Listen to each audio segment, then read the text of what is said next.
Hello students, welcome back to your biology class. Today we will discuss about next topic of this chapter. This is hemodialysis.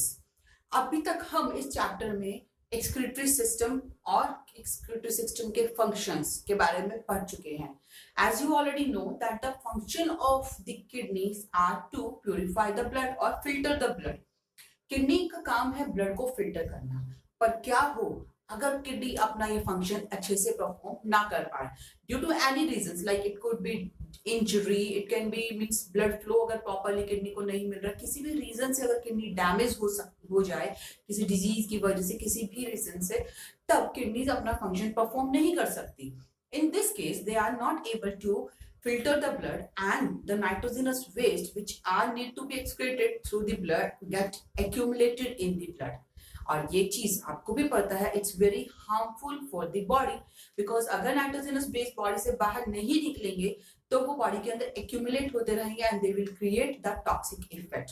So in this condition this is the way by which the person can be treated. ये वो चीज है जिसके through किसी भी एक person का जिसके अंदर किडनी अपना फंक्शंस परफॉर्म ना कर पाए, उसे कैसे नाइट्रोजनस वेस्ट से रिमूव किया जा सकता है, नाइट्रोजनस वेस्ट कैसे उनकी बॉडी से एलिमिनेट किए जा सकते हैं. This process is known as hemodialysis. So today we will discuss about this hemodialysis. Hemodialysis is also known as artificial kidney. Artificial kidney because it's work like a kidney. ये kidney की तरह ही काम कर रहा है, but it's not actually it's not a kidney. That's why it is known as artificial kidney. This process is done in the case of complete renal failure. Renal failure or kidney failure. As you know that renal word is used for the kidney. हम kidney के लिए ही renal word use कर रहे हैं. So it is used in the case of renal failure when kidneys are not able to work properly. Let's see. First of all, we will discuss about the principle behind this hemodialysis. पहले हम देख लेते हैं एक बार कि क्या principle है जिसके थ्रू ये प्रोसेस की जा रही है. This is nothing special. It's very simple. The principle behind this process is diffusion. It's simple diffusion. Or we can say that this is the process in which a semi-permeable membrane is used by which the substances cross this membrane and they move from their higher concentration to their lower concentration. So we can use the word osmosis also because semi-permeable membrane is yet utilized here. So this is the principle by which this hemodialysis process is done. Now let's see how this process is done. But before, let's take a look on the components of this machine, this procedure, how which the dialysis is done.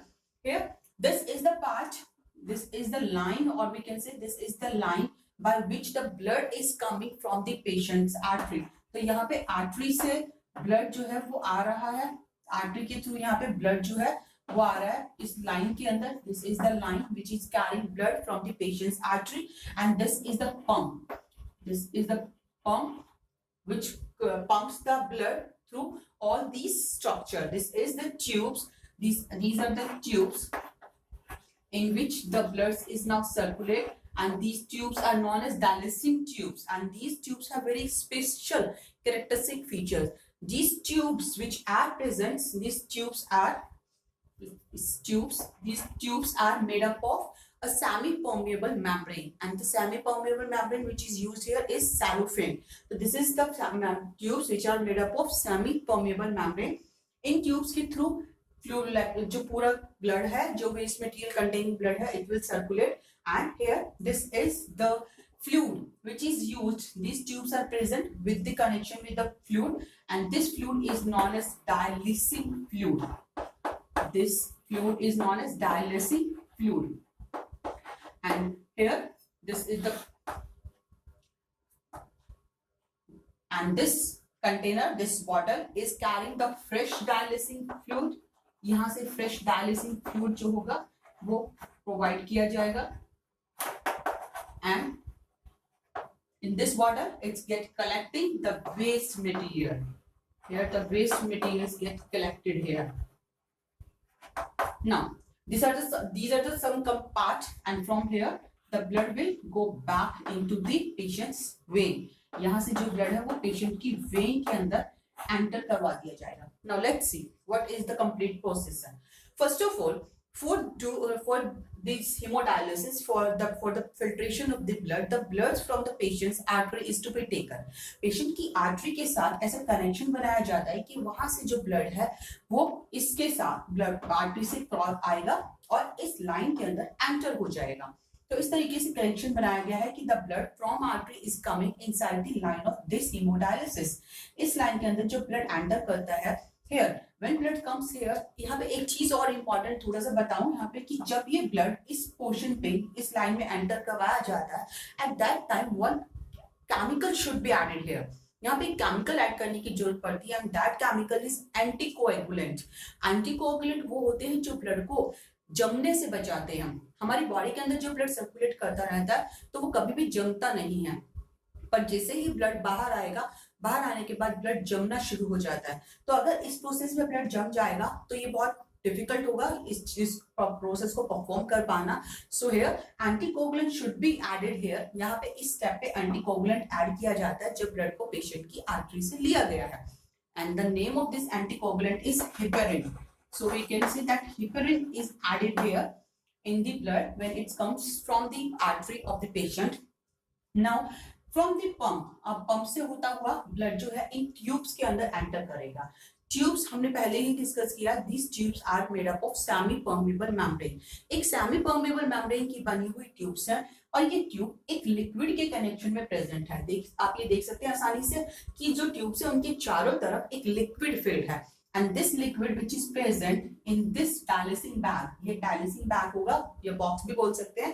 In this dialysing box, the tubes are present with the dialysing fluid. इस dialysing fluid के साथ जो सभी dialysing tubes हैं वो present रहती हैं. अब ये dialysing fluid क्या है? That is very important point. This dialysing fluid has the same concentration, or we can say it has a similar composition as the blood. जिसे हमारे ब्लड का सब न्यूट्रिएंट्स होते हैं, जो जो चीजें ब्लड के अंदर प्रेजेंट होती है, लाइक उसी तरीके की. स्पेशली हम ब्लड प्लाज्मा से अगर हम इसे कंपेयर करें, so it has same composition as the blood plasma except the nitrogenous waste. सिर्फ नाइट्रोजनस वेस्ट ही ऐसी चीज है जो यहाँ पे इसके अंदर प्रेजेंट नहीं होगा, otherwise it has the same composition as our blood plasma. So this is the dialysing fluid, and this bottle is containing the fresh dialysing fluid. From this bottle, the fresh dialysing fluid is supplied. बार-बार बीच में process के अंदर fresh dialysing fluid की supply यहाँ पे की जाती है. आप देख रहे हैं जब ब्लड पंप से होता हुआ इन ट्यूब्स के अंदर एंटर करता है. ट्यूब्स हो गई सेमी परमेबल. जब किसी सेमी परमेबल मेम्ब्रेन से, suppose this is the tube, this is the tube, and in the tube this membrane is semi permeable. It has small pores. Semi permeable है तो इसमें कुछ पोर्स प्रेजेंट होंगे, and from these pores and इसको इस तरीके से देखते हैं. This is the blood.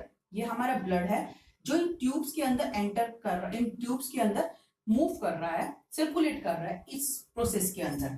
But in this is the another portion, or we can say this is the dialysing fluid. ये वो dialysing fluid है जो ट्यूब्स के बाहर प्रेजेंट है.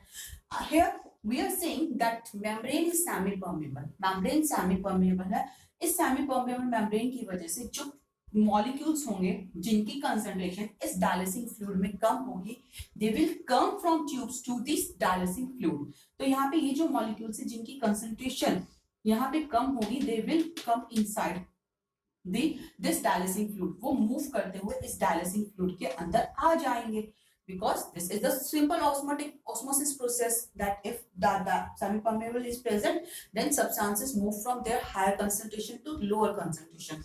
तो इसी तरीके से ब्लड के अंदर जो जो कॉम्पोजिशन है, सिमिलर कॉम्पोजिशन डायलिसिंग फ्लूइड के अंदर रखा जाता है, ताकि सिर्फ एक चीज को छोड़ते हुए वो है वेस्ट मटेरियल, और वेस्ट मटेरियल क्या जो है यहाँ पे वो है urea. Means in the dialysing fluid only urea is absent.